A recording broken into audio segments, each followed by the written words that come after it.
Well, good afternoon, everyone, and thank you for joining us today for our conversation, Navigating New Work-Life Realities. Our conversation today is brought to you by the Industrial and Labor Relations School at Cornell University in partnership with eCornell. Now, I'll be turning things over to our awesome panel here in just a moment.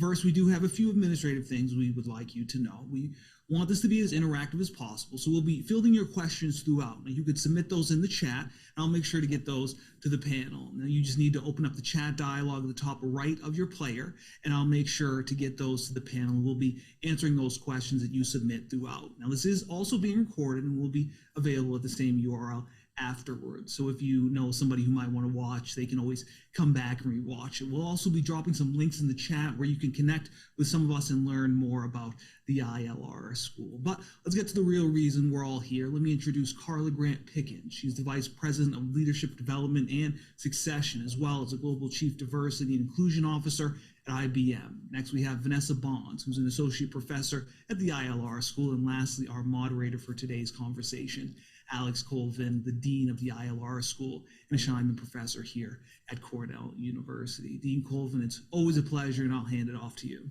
Great. Thanks very much, Nicholas. And thanks to both Carl and Vanessa for joining us today. I'm really looking forward to hearing from both of them and their insights. The topic we're talking about today, the impact of the pandemic on work-life issues, is something that I think we've all become far more familiar with than perhaps we ever could have imagined a couple of years ago. The pandemic's broken down barriers between our home and our work lives to a really profound extent and transformed the way that we think about that work-life interrelationship. Suddenly, we were in a situation where children, pets, even our dinner table is intruding into workplace meetings before our colleagues, our bosses. They're seeing into our home lives in a way that we couldn't have imagined before the pandemic. We learned about some trade-offs. On the positive side, we got to miss a commute that was a chore for many of us. We also found that we could be more productive sometimes without the coworker who'd be dropping by just as we're in the middle of completing a project. We had the ability to connect with others over Zoom around the country and even around the world in a way that we really hadn't exploited previously. But at the same time, there were those trade-offs, the drop-ins that we may not have expected of the dog who wanted to play with a ball in the middle of the important meeting that you were doing, the child who wanted help with homework. We found the ability to connect over Zoom may have worked fine for meetings, but we missed those hallway conversations where we got insights from colleagues, a little passing word that might help spark an idea that came up into a creative project that never would have happened otherwise. The research suggests this tension. Productivity on many routine matters, but some evidence of a lack of that creativity that comes from collaborations in person. Trade-offs between the benefits and the costs of going to remote work. It's also the case in our own lives. We're able to work from home, and that may give us flexibility. But at the same time, work intrudes on our personal lives in a way that didn't happen before. The tech journalist and my former ILR student, Alex Kantrowitz, had a great tweet about this today. He said, "Trading 9 hours for 24 is a good deal for business. Plus workers pay for the office too." Hopefully that's not what remote work is going to be about, where we're working 24 hours a day and accessible 24/7, and we pay for the office, essentially our home office. But we see across remote work these trade-offs. Diversity, equity, and inclusion, one of the great issues of the day. Remote work has improved some aspects of that. We think about the work-family tensions that particularly have been burdensome on women employees. Remote work may help with some of that, but we also know that the access to the benefits of flexible work tends to be disproportionately to those who are relatively privileged in organizations. Difficult question, how do we carry forward the benefits while also addressing the inequalities that we're seeing as well. Nowadays, with the availability of highly effective vaccines, we're seeing more people returning to the office, but we also know that the office isn't the same as it was before the pandemic. Things have changed both in our home and our work lives. A higher quality of work-life balance is something that we're seeing lots of employees demanding, some of them even choosing to move away from existing jobs because of the transformative experience of the last year and a half. Here at ILR, we've been studying issues around the workplace for some 75 years since we were founded. And we've had a history of exploring the tensions and conflicts that have always existed between employees and organizations. We've been studying both the natural conflicts that arise, but also the potentials for collaboration, for both sides coming out ahead through difficult situations. Today, we're going to be exploring that in the context of these new issues that arise in figuring out the work-life balance in a situation where we're working a different way than we ever worked before. As we think about navigating through these difficult times, we know that it's put extraordinary challenges on leaders in business and beyond.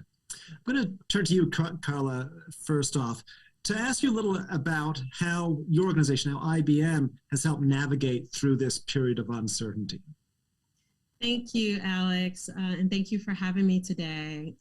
Just some really great data that you just shared, and it had me really reflecting on, wow, we are in year 2, right, of the pandemic, and we are still, and many are still very much so, challenge with how we are addressing things like childcare still.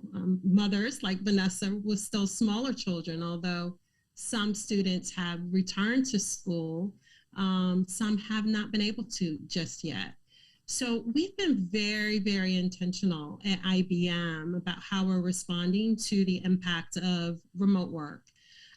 We found that, as you've stated, women were significantly impacted. One being often the primary caregiver in their family, and just caregivers in general. If you are taking care of your elderly parents, or if you're in a sandwich generation where it's your kids and your parents or extended family members. So this has been a real challenge for our employees who are caregivers. So we really focused in on listening to our employees, listening to their needs. And we actually co-created with them. And out of that, very organically, we had the work from home pledge that came out of the women's community. And it was really all about how we were going to respect boundaries, how we were going to show up remotely, how, like you stated, you're so exposed with your work life and seeing a broader lens of what home looks like, your kids coming into the picture, your spouses and others. And so people felt that I can't be 100% during the day because there are many things that could be going on in my home. And so we addressed that in many of one days. We kind of did what we call like kind of crowdsourcing, getting feedback on, well, what do you need to be adaptable, to be resilient? What's going to help with the success of working remotely? We sent all of our employees home. We have 3 employee types. You either work in the office, you work in the client, or you work remotely, and you may travel quite a bit. So all of that dynamics was changing. One of the biggest areas we heard most about was, hey, I really need the ability to take time off. So we provided additional time for leave. If you or a spouse or someone, a loved one got COVID or child, we provided additional time off. We also provided additional time off if you wanted to take a leave of absence, if you wanted to potentially move to a part-time schedule. So we really did offer flexibilities where we really addressed the needs with employees, meeting them where they were. So that's very, very important. We were asked to do many things around our health and our wellness benefits, being able to provide more mental health counseling, life coaching, and we had a lot of our Digital Z millennial employees that really wanted us to engage with some apps. So not particularly maybe a video with a coach, but maybe some apps around meditation and to be able to have affirmational type of affirmations around positive thinking and positive thoughts. And so we invested in apps that employees could download. So those are just kind of a few ways. Where we're extremely focused, and our CHRO is talking about this quite a bit, is being intentionally flexible. And this is going to look differently for every company and for every team. And so that means really kind of having that social contract on, is it okay to be off video? Absolutely. So you're not expected to. When and where you get your work done. So maybe it's not the standard work hours. Maybe you negotiate a more flexible schedule. You have mornings with your kids. You may come on in the afternoon. You may take a break. You may actually you may do the mornings and maybe not work the afternoon. You may switch your schedule around. So we wanted to provide that type of flexibility.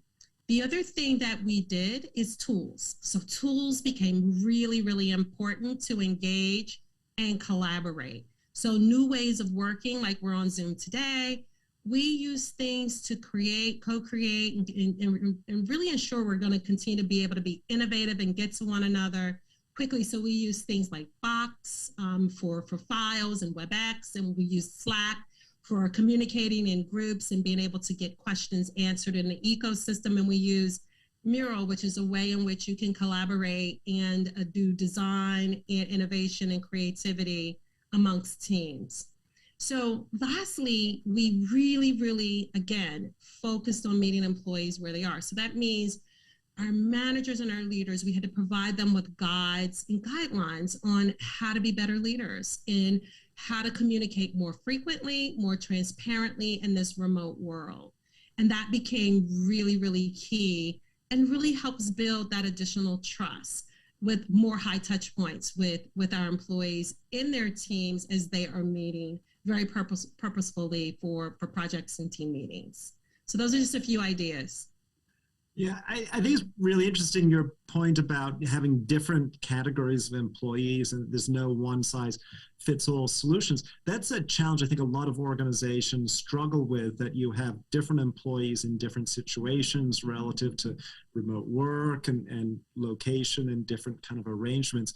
How do you go about dealing that with a complex organization like IBM, having kind of a company-wide policies, but then you have to figure out arrangements for different groups of employees, and they may say, well, why does that person down the road get a different arrangement than I get? How do you manage that? Yeah, so you're exactly right. And we really bring together and we really determine what's going to be the local lies approach, depending upon the country, depending upon the client, depending upon if you're going to be in office or remote. So those decisions are really made with a whole team of people. And we actually ensure that we set the context at the corporate level, but that we provide what are going to be kind of our rules of engagement together, and then where there's flexibility. So if a client is now saying, all right, if you're vaxxed, you can come back, we actually work with that leader of that team. We work with the HR leaders with that team and the employees, and we say, this client is ready and willing, and if employees are vaccinated, you could come back to the client side. Well, if there is a situation, and this is where it's so important to meet employees where they are, where maybe the person isn't ready to come back, they don't have the proper childcare. If it's a parent, we are able to really work through, well, is there an opportunity to have a hybrid model for that employee? Or how do we get them to a role potentially where they can still be remote, and then get someone who may be available that has the right skills that may be able to work on that client. So we're finding a lot of flexibility with our clients, but also within our IBM ecosystem to really be able to localize where it makes sense. And that could be coming to the office, partially, and we're really saying come with intention. Don't have to be there every day, but come to co-create. Come because you have to collaborate. You're working on a project together, but it doesn't have to be one size fits all. Yeah, I think that's a really important point, that the intentionality about why we're doing things. I think that's one of the things the pandemic's forced us to do, is think about what we're doing. A lot of our existing routines were broken up, and now we're operating in a different manner. So it forces us essentially to think about how we're approaching things. So another thing that was interesting that you mentioned is the question about how this has impacted disproportionately women versus men. And one of the things we know in the societal research is that women continue to bear a higher proportion of the burden of care, both child care and elder care. This is something that I think collides with the sort of efforts we've had over the years to try and increase gender equity within organizations. In some sense, the additional care burdens during the pandemic seems like a headwind. As an organization, how do you think about coming hopefully out of the pandemic, and maintaining momentum around achieving gender equity in the organizations, given all that we've been through?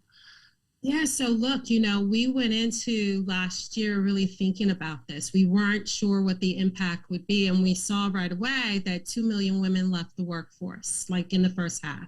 And then our Institute of Business Value did a study, and that ended up growing to like 5 million women globally, and it's just growing. And so we really did focus in on having goals, really being transparent and setting goals with intention around how we were going to continue to grow our workforce, and how we wanted to make sure we retained our women and our people of color across our diverse lines, across all of our diverse groups. So we really began to talk about, let's make room. A lot of people are saying, how are you making room to ensure you're growing in an inclusive way? And so we did really focus in on how we were going to engage through sponsorship. We created some programs, our women's programs. We continue with the programs that we would normally do face-to-face. We made them virtual. We expanded them virtually. We had guest speakers. We made them really interactive. We did team breakouts now, with the tools now allowing you to do breakouts so they could do exercises. So we really moved a lot of our curriculum that we would normally do around women acceleration or development or leadership development. We moved it all virtually so that people could still get the skills, they could continue to grow, and they can continue to interact with leaders through sponsorship and development programs. So that was really, really key for us to really kind of remain ahead of the game, ensuring that we were continuing to nurture the communities that could become invisible. So that was really, really important for us to do. We also did inclusion leadership training. So we thought that it was important that we did a few things. We were amidst a pandemic.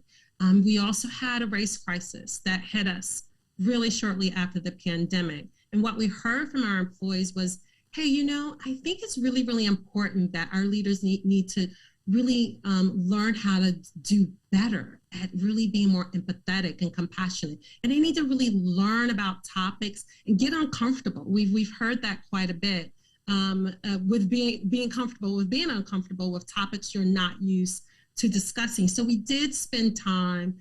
We trained 30,000 managers across the globe around empathy and compassion and this resiliency and how to make sure that your teams can remain resilient. We also deployed diversity and equity, diversity and inclusion training. And then we also deploy how to have a conversation about race, a race module, a digital offering with the conversation guide. And we offered workshops we're continuing to do with our managers, understanding identity and understanding intersectionality and how to really build more inclusive behaviors in the workplace. And that's been going on pretty much for the past 18 months. So an incredibly busy agenda, despite everything we're dealing with in the pandemic, right? Which I think is one of those important lessons that there's a lot of important issues that we couldn't really leave aside during this period, and it's been a longer period I think than many of us had hoped. But the reality is that we had to keep addressing things and not let the time pass by. I want to turn now to Vanessa, and I want to ask you a question. You're a social psychologist and you study influence and conflict. What should people and organizations consider as we navigate these kind of new work-life realities we've been talking about? Yeah, so when I think of the challenges presented by the shift to sort of more hybrid or remote work from a more psychological or organizational behavior research sort of perspective, interestingly, so many of the things you've already been talking about and so many of the solutions really show up there as well, which is great. And I think looking at that literature, there's really three main issues that pop up that I think we want to be aware of. So the first one is the risk that in a remote hybrid world, certain voices start to get left out of important conversations, right? And specifically, those voices tend to be the people who are working from home, who may want to impact decisions that they care about, but they simply don't have as much impact as the people who are on the ground in the office. And that's for some very basic reasons, right? It's easy to stay top of mind when you're physically present with other people. There's just a basic level of attention we give to other people in our vicinity that's evolutionary. We just pay more attention to actual physical people around us. But there's also, as you mentioned earlier, this opportunity for these spontaneous interactions, right? You can chat about an organizational issue in the hallway, you can grab a coffee, and all of a sudden you're kind of solidifying your ideas about something before you even go into a meeting, potentially as a hybrid with other people who are remote. The other piece is that research on social influence actually shows that when we are trying to make a point, when we're doing it through a mediated communication channel, our words do have less impact. We're less impactful when we try to do it in a mediated way than if we're actually face-to-face with someone. We simply lose a lot of the nonverbals that you get when you're face-to-face, not to mention the fact that you also don't know a lot about the group dynamics that are happening in a room that you're not actually in. So all these things are going on when you're trying to sort of have impact from afar. And there are things that we kind of have to combat. It doesn't mean you can't have impact from afar. We could talk about solutions next. But it does mean it's something to be aware of to ensure that you're not losing voices and people aren't sort of losing their influence by making a choice to be home and having sort of a hybrid model. So that's the first challenge I see. The second challenge I see is this potential we were talking about this blurring of work-life boundaries, right, that can happen when people are working from home to result in burnout, which is something we discussed a little bit as well, right? Connectivity is a great thing. The idea behind it is that, you know, it should give us a lot of flexibility. We can work anytime from anywhere, right? But I think a lot of us have seen that it actually results in us working all the time from everywhere, right? And not actually having this time to shut off. And so when we're not bound to a physical space for a certain amount of hours, we have the flip side of not having a physical space that's protected and is sort of our home space where we can recharge and unwind. And so that's not good for anyone because that's the kind of condition that can lead to burnout. And we know that burnout has all sorts of negative consequences for individuals, but also for the organization, right? It leads to disengaged employees, it leads to dissatisfied employees, it leads to employees who leave. So that's a second issue I can see. And then a third issue that is a sort of a challenge to keep in mind is this idea that conflict can escalate much quicker and much more intensely when you're communicating through mediated channels and when people are in different locations than in person. So just like you have more sort of innate attention in person, you also kind of have this default of trust, the social connection with someone else in person. We can imagine, you know, there are things that I would never say to someone in person that maybe I feel comfortable saying when there's this distance, and especially over email. There's lots of miscommunication that can happen over email, especially, right? Miscommunication of tone, for example. And so when you're not having difficult conversations in person, and when you're trying to have these difficult conversations from a distance through mediated channels, there's this potential for greater conflict. And so those are sort of the three challenges that I can see coming from hybrid work that we would want to be aware of. So, you know, each of those seems a substantial challenge to deal with. What do we think about for solutions in addressing them? Yeah, and so I think it's important to think of solutions at kind of two levels, right? We see so many articles out there with individual solutions, and I think there is a place for those. So, for example, we could say, like, if you want to maintain your voice in the workplace, here's 5 suggestions for actually like staying relevant. And there's definitely a place for that. But we also want to think about these more sort of systemic, practice-oriented, normative kinds of solutions that aren't just about the responsibilities on you to stay relevant, to protect your time, to, you know, manage this yourself, but we're actually going to implement broader policies and practices that actually make this easier for everyone. And so that's one of the reasons I love so many of the policies that Carla was talking about. So if you start just, for example, from the first one that I was talking about, this idea that, you know, some voices maybe have less impact if they're at home and they're trying to, you know, influence decisions that are taking place in the workplace. You can imagine, again, people at the water cooler kind of coming into a meeting thinking that they have, you know, the position figured out, and people walk into a meeting thinking, you know, okay, we've made this decision, and the people who are remote weren't part of that, and they come in not realizing that a lot of people are already on the same page, right? And so there's ways to handle that individually, and research shows that actually the content of what you say matters more when you are in a mediated context than if you're in person. In person, you can get away with kind of saying things, jumping in, you know, it's smoother, there's more nonverbals. When you're kind of the box on Zoom, you have to have a specific thing that you're going to say, and your words actually matter. So part of the individual solution is actually planning out what you're going to say, planning out the content of your argument. But then at the same time, there has to be a broader awareness of the fact that these kinds of conversations are putting those people at a disadvantage, right? And so practices that could be implemented to sort of counteract that. So one really simple example is that you don't just go in and say, okay, here's what we're thinking, you know, anyone opposed, done, right? You actually take the time to go through each individual who's at the meeting and ask them what they think. And everybody gets time, everybody gets space to say their opinion. And that ensures that, you know, you don't have this cohort that's most likely the people who have been seeing each other in the office, who have it all figured out, and everyone feels like they have to follow suit. So that's one thing. If we turn to sort of the second big issue that I mentioned, the burnout issue, same kind of thing, right? There's a lot of suggestions for how to individually manage burnout. So, for example, you can designate certain areas in your home to be, you know, work-free zones where I don't do work here. This is my leisure time and my leisure place. You can designate certain, you know, times where you're taking time off work.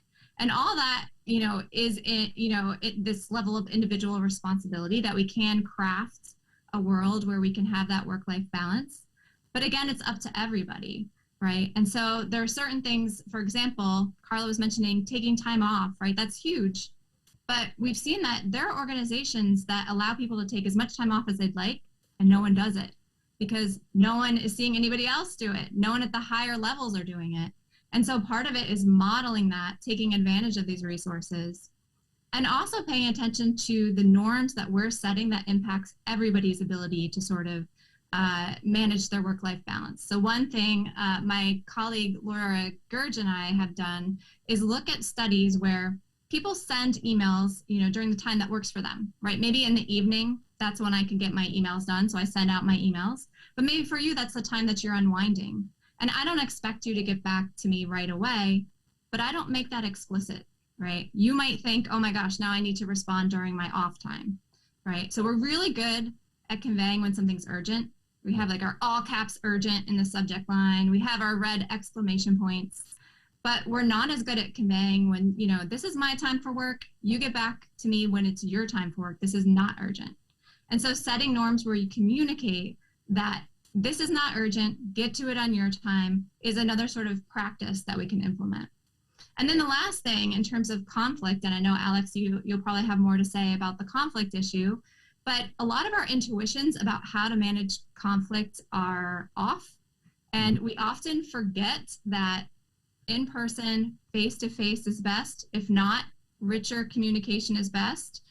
We tend to think we can lay out our point in an email, point by point, you know, as conflict is rising. But in fact, that's where things can get really rough and tricky and a lot of tone is lost. So I'd say whenever possible, trying to find the richest medium to communicate through, and also making sure that you're connecting with people in other ways, right? If you're remote, finding times to have like a remote coffee with someone or chat or recapture those sort of hallway chats in some way so that you don't feel left out. And so you have another sense of people in another context so that conflicts maybe is a little mitigated by this other impression that you have of other people. So I'd say those are the main sorts of things.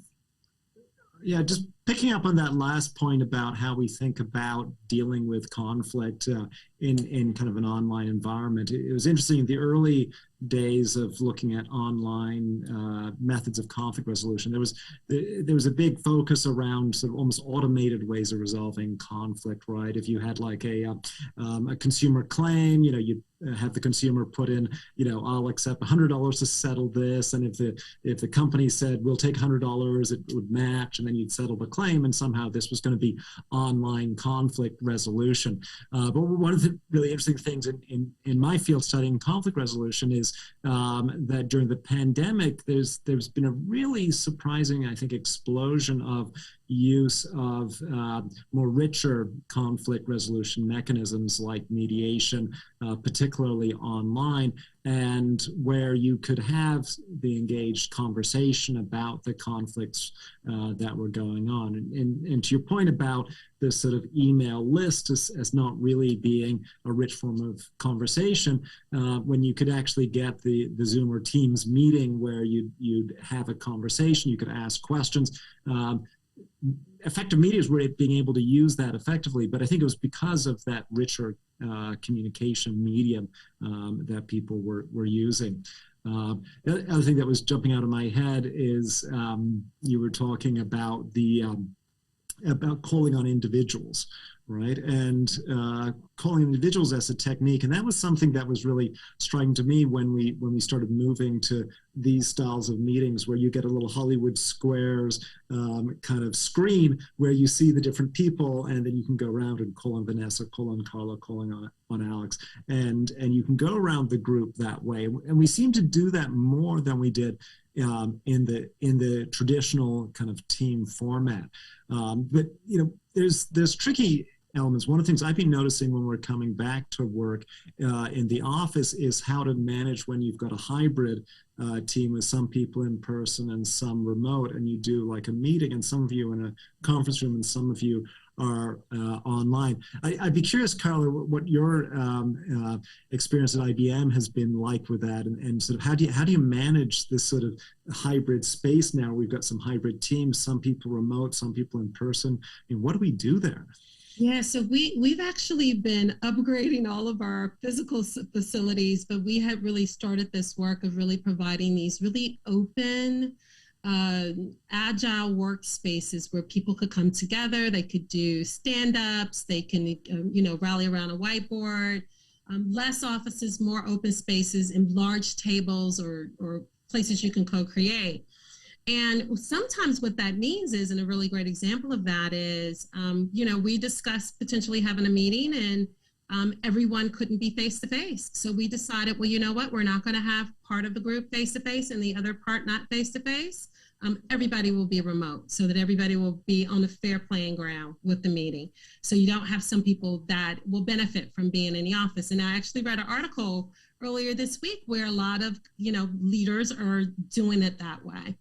The other thing is being able to have these tools, and there's some really neat ones out now where there are going to be places and spaces where you can have people physically in the office, but there will be an empty chair or empty place by which you can have a visual of a person that is at the table. And like you said, Vanessa, I really, really love the reach out, going around and make sure every voice is heard. Or if you do an open dialogue, having that emotional awareness to say, well, who didn't speak during this meeting? And then having the awareness to go in and say, well, Vanessa, I noticed you didn't have a comment. Do you have anything you like to add? So those are just kind of a couple of ways that we're really approaching that work. But also these smaller breakout groups are really helping us as well, because we're able to do a lot more things. Like we are actually trying to do small things that matter. Maybe you have a mindfulness workshop with your teams. It doesn't always have to be this planned agenda. Why don't you just go around just to talk, see how people are feeling, what they're doing to adapt. How are you getting through your day and being adaptable and resilient? And you're getting neat ideas. Like I'm up to walking an hour a day. Well, people are saying and role modeling, I'm taking a break from 12 to 1 every day to take a walk midday. I feel refreshed, I feel de-stressed, or I'm doing an evening walk, or I'm writing in my gratitude journal, or, I'm doing aerobics online around the world. So these are things we can learn from one another. And we actually gathered a lot of ideas with our leaders on, let's come up with like the things you can be doing to get more interactive with your team. But also, like you said, encouraging the step away is very, very important for that long-term resiliency. Yeah, the comment about the aerobics thing made me think of we did a full employee exercise class online early days in the pandemic, and so everybody go see my basement, and I do think there's something to that kind of breaking down the kind of levels and barriers, which can I think be one of the positive aspects of some of the outreach we do in remote work. One of the comments that we've gotten online was talking about neurodiverse individuals as being an example of a group who found that the shift to mediated online communication actually had some significant benefits in terms of equalizing the playing field in terms of communication.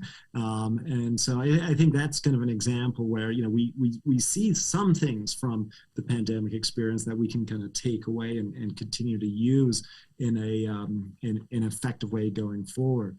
I'm gonna turn to, we've got a bunch of great questions starting to come in from our audience. So I think I'm gonna pull a few of these out here.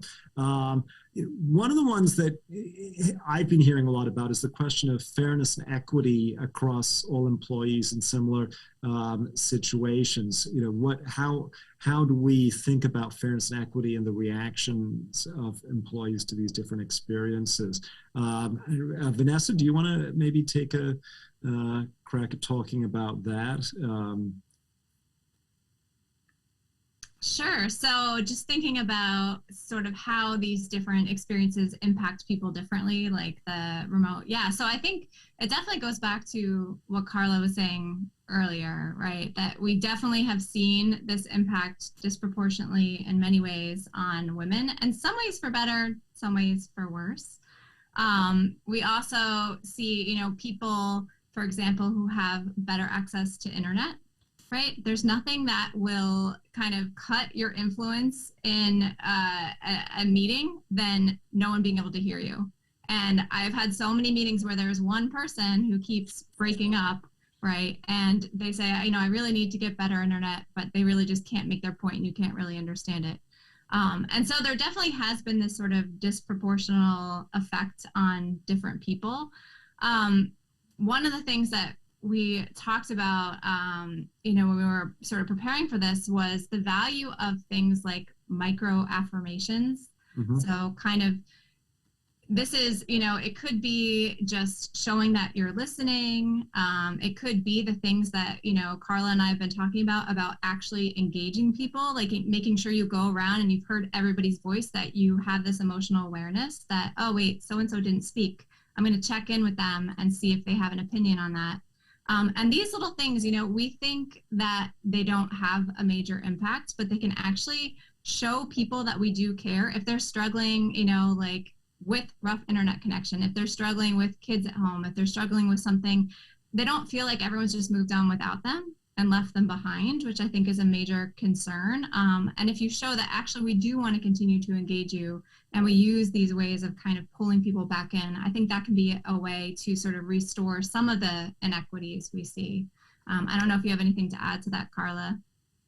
Yeah, we talked about this. Those micro appreciations are they just go such a long way. And it could be small, like you could send a thank you card. We have virtual thank you cards you can choose from, and people can send them to one another at IBM. We can also do gifting. We have Blue Points. You can go and order things from a catalog. So employees and leaders can thank people either through a Blue Points gift card where they can go and buy something, or just a thank you note. So those things become really key, but also in this point in time, regular feedback to your teams and your employees. And so something that we do very intentionally is we ask managers to do a formal check-in, like every quarter, to talk about how you're progressing in your goals, how is it going in that quarter. It could be very, very agile. And we're asking them to also have an annual career conversation. I've had amazing career conversations this year. People would think that during the pandemic that maybe this is something people are putting on hold, but they're not. And I've had amazing conversations where we spend time as leaders with our employees and ask them about, well, what's next in your career? Where do you think you're doing great? What skills do you want to build? What type of role are you interested in next? And where do you see your career going? We require that of every leader to engage their employees on an annual basis to do that. So that keeps those dialogues going, but especially where we talk about those who may feel like they may become invisible when they're working remote, and they feel isolated and they feel that maybe no one knows that I'm actually here. These are those extra touch points that you can do with your teams to ensure that they're remaining engaged, and so are you. It's interesting, talking about that connects into, the questions around how you engage your leaders, your managers, as you're trying to bring in these policies, because a lot depends on them being able to implement this effectively and to respond to these kind of various employee needs and demands. I mean, the managing under the pandemic, remote and hybrid work puts an enormous strain on the managers and leaders. How do you go about engaging them, making sure that they're handling this well? Yeah, so what we really are focused on is the experience of the manager and the experience of the employee at IBM. And so we co-create with them. So that means that anything that we're going to develop, if it is an enablement, or if it is a guide to how we expect us to show up as a team, as an organization, we make sure that we co-create with those teams that are helping us to design any content. We do that sometimes with academe. They come in and sit with us and we'll design that together. And then what we do is we do sponsor user groups that we go in and we do small tests with them, and we pilot our solutions before we scale them globally. But we also make sure that it's diverse. It has different points of view, but that it represents all of our different geographies. And so we make sure that if we need to localize or something isn't going to maybe quite translate, that we're able to focus in on that. So that co-creation with employees is really key. A lot of things are still leader-led. And what we found in this past 18 months, if you don't do it with your teams and you do it without your teams, you may miss the mark. But lastly, you have some success metrics that you go back, you iterate, you get feedback, you survey, and you know what outcomes you want to achieve, but you have measurements, and you make sure you go back and you ensure that you've met them. And then if you have not, how are you going to iterate to make it better as you continue to do this work and you continue to continuously come up with new and more innovative ideas and ways in which to engage? So that's really key. I could just add something quickly to that, which is that, one thing to keep in mind is that as much as this has been a major challenge and a shift, it's also just a huge opportunity. And a lot of managers are excited to try some new things. And so keeping that in mind, that this is actually a time where people are more open than usual to changing the way that they get things done. And so you can implement these things that maybe in the past there might have been pushback, but now people are like, whatever, I'll try something new. And so I think that's another way to sort of get managers and employees to work together to sort of create this change in this new sort of world. Yeah, I think that's one of the real lessons we have learned is that we are more adaptable, I think, than we might have thought we were. I think if you had have asked us 2 years ago, could we all do this kind of level of remote work, we probably would have said no. That's crazy. I mean, there's no way that'll work. People are more adaptable, I think, than we often think. People are more resilient than we think. Another question, I'm going to maybe chuck this one to you, Vanessa, because I'm going to put a little teaching spin on it. But somebody asked about, we've been talking about leadership development, interpersonal skills. How important is it that these be taught in person? Can you teach compassion digitally? So, you're a teacher, you've taught in person, you've taught remotely. Can we teach those kind of soft skills type of things digitally? That's a great question. And I think, things like compassion and sympathy, they might come a little bit easier just sort of naturally if we're in person, but I don't think that means we can't teach it when we're apart. And there's things that are really simple that can actually cultivate empathy and sympathy and compassion, as simple as, reading, right? Reading different perspectives from people you wouldn't normally read, like pick some authors. If you're, a man, pick some female authors, pick some Black authors, pick authors who have different experiences from you, maybe fiction, maybe nonfiction. And even things as basic as that can help you sort of develop those compassion skills. But I definitely think that these things can be taught online. I don't think that that's necessarily a major barrier to a lot of the sorts of leadership skills that we teach. Yeah.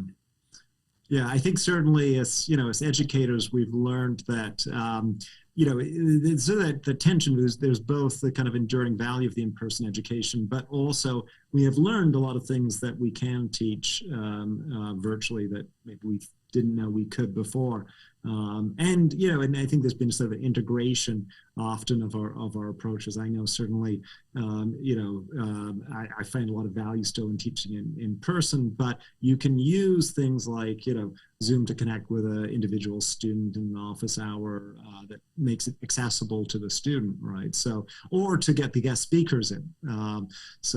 Where Vanessa and I are sitting in our offices here in Ives, Carl is not with us, but we can have her speaking to us. And so you get that kind of interaction that wouldn't be as easy before. Here's a question I think is a tricky one that I'm going to chuck to maybe Carla to talk about her experience on. But somebody asked about how employers have adjusted or dealt with employee disciplinary performance improvement actions and plans during the pandemic and moving forward. And that kind of jumps out to me because, I think we know that there are employees who are having difficult situations before the pandemic and maybe in a performance improvement type situation. And then we went into this pandemic and everybody's disrupted. And then we're still trying to manage people's performance through the pandemic. When to some degree we're sort of saying, well, that's the COVID years. And so everybody gets a pass on stuff, right? I mean, how do we handle that? How do we continue to kind of manage and deal with those kind of difficult disciplinary or performance issues while also dealing with all the pandemic stuff? Yeah, I think that that has been a challenge. I think that you continue to work with your employees. The leaders begin to continue to work with their employees to work through any type of performance issues. You're just doing it in a virtual way. And that's why I said we really focused in on deploying a way in which we interacted last year where it was more frequent. So opposed to waiting for like the cursory annual review at the end of the year where people may be surprised by their performance, we are doing more frequent interactions every quarter. And you could do it at any time where you could collaborate around goals and give regular feedback, even virtually, through our tools by which we actually measure performance with our employees. And so the regular dialogue is really, really key. So you're really managing those things on the onset. You're not waiting for them to kind of fester over a longer period of time.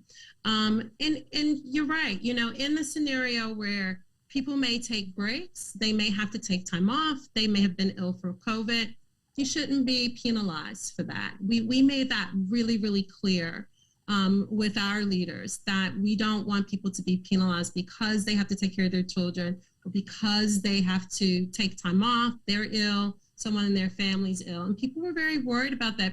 Mm-hmm. There are many people who will probably never disclose that they may even had COVID. You know, when you look at your peers and the teams you're working around, because people have fear that I don't want to be treated differently, or I don't know how people may react. And others felt comfortable. And so you have to, again, this is where we talk about meeting people where they are, showing the empathy and compassion, but also being able to have the discussion on how do we get things back on track with leaders and their employees. And sometimes it may lead to a decision where you may decide that time off may be necessary, or going on a leave of absence for a long period of time, or working towards finding the role and the fit. That's so important, that a person may be more amenable to. So it was really still about consistently building your skills, but making sure that sometimes it could be just the fit and getting people into a stride in an area in which they can really, you know, succeed is probably often what the issue can be addressed in a way in which and solved with the leader and the employee. Yeah, I think that's some of the hardest issues that managers are facing right now. I think it's that tension between the kind of imperatives that still exist of ensuring we have performance and we're getting the work done, at the same time as compassion being really important during this time, and to recognize the difficult situations that employees are confronting in their lives. I mean, I think that's to go back to our starting point premise, right? We're seeing this kind of collapse of the work-life boundaries, and this was sort of the traditional. We look back in our sort of labor history, going back to the 1950s. We've had this stark division between the world of work and the world of family, and they're separate and they should never meet. Well, that boundary's been gradually getting more permeable over time, and we've just seen it, collapse over the last year and a half, and that forces us to deal with these different aspects in a totally new way. So we're running towards the end of our time, but I do want to save a few minutes for each of you to maybe make some wrap-up comments. We've had a great discussion over the course of this hour, really thinking about these kind of issues about work life and how it's going to change, what we've learned from our experiences. Maybe Vanessa, is it right? I turn to you first, and then to Carla to a few last words. Sure, happy to. I think a lot of what you just said as well made me think about all the things we've had to ask people for over the past year or two that we never maybe thought we would have to ask for before, whether it's, I'm sick for a while, I need someone to cover me, or I need to work different hours, or I have kids at home. Many of us have been confronted with these situations where we've had to rely on our coworkers, we've had to ask bosses for, more flexible arrangements. And what I've found myself and in my research, as well as talking to people, is that people are much more amenable and happy to make adjustments and to work with people and to sort of make things work than we tend to think. We usually hate asking for things, so we worry about rejection. But I hope for many of us that we've learned that that is actually a way that we can shape our work environment in the way that we really want to, and that we have more influence than we think to be able to do that, and that people are more willing to work with us than we think. So as I said earlier, this really is a chance for things to shift or change, and I think that's true for bosses to try new things. I think that's true for us too, to try new things and see what works for us. And I think that it should give us some sense of autonomy and optimism in the end. All right. Thanks. And for anybody who's interested in reading more about this, Vanessa's too modest to mention, but she has a wonderful new book out, You Have More Influence Than You Think. So look for that book. Vanessa Bonds is the author, and it's a great read. I've actually got a copy. My daughter is reading it currently. She's doing AP Psych in high school, and so I said, this is the book you have to read if you're interested in psychology. Carla, some last words from you. Yeah, so I'll go back to kind of where I started with being intentionally flexible. So listening to your teams, listening to your employees, and that co-creation, it doesn't have to be leader-led. And this is just something that I think all of us have learned, that other voices matter, right? And listening to your employees' wants and needs are very, very important during this time. I think the other thing, and I think making room for others. So we talked a lot about that, making sure you ensure every voice is heard in a meeting, that no one's left out. But also, this is a time in which fostering a culture of inclusion with inclusive behaviors, really being intentional about that means you're going to have to be creative with the kind of programs that you're going to do to have your employees to remain engaged. And don't forget to use your diversity groups in your organizations, because those are a really good way where they bring diverse groups together. You could bring guest speakers together, they could give visibility, but it is also a way to continue that communication, to be transparent, to keep people up to date on what may be going on in your organization that they may not have heard about within their teams and groups. And then lastly, I think that the last thing that I wanted to share is, where Vanessa's at my heart. I can't wait to read the book. Leading with that empathy and compassion, being really transparent and just really going into that vulnerable place where you don't have to have all the answers. Sometimes it's just important to be a great listener, but also being able to make that room to really solution and provide the interventions that are necessary. Don't wait too long to be responsive, and act accordingly is really, really key. So that's what I recommend. Yeah, I think that's such a great message, because I think one thing that we can really take away to connect across both your comments is this has been a hard time for people over this pandemic in so many ways, and it has intruded on our personal lives and work lives, and there's this sort of conflicts we're dealing with. But people of good faith, and people I think in general are of good faith, are trying to work through things. I think there is possibility for coming up with solutions, but also to take away lessons that we've learned from the experience and apply them going forward that will be helpful to us. I want to thank so much both Vanessa Bonds, Carla Grant Pickens, our two speakers today. It's been a real pleasure talking with you both today. I also want to do a shout out to Nicholas Phillips and Chris Tracy and the team at eCornell supporting this keynote. One thing we've learned through this whole experience is the incredible importance of the people who do that work, making our systems run, allowing us to communicate. It's invaluable work, and work matters, and that's something that we've really learned from this whole experience. It's been a pleasure talking to you today, and look forward to great conversations in the future. Thank you all.